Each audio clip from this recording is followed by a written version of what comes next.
झेंडा भाल्या कामाचा जो घेऊन निघाला,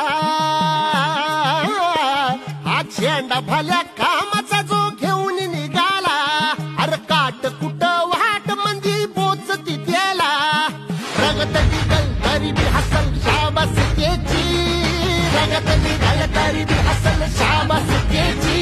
तू चाल पुढं तुला रगड्या भीती कशाची, परवा भी कुणाची, मन शुद्ध तुझं गोष्ट हाय पृथ्वी मोला.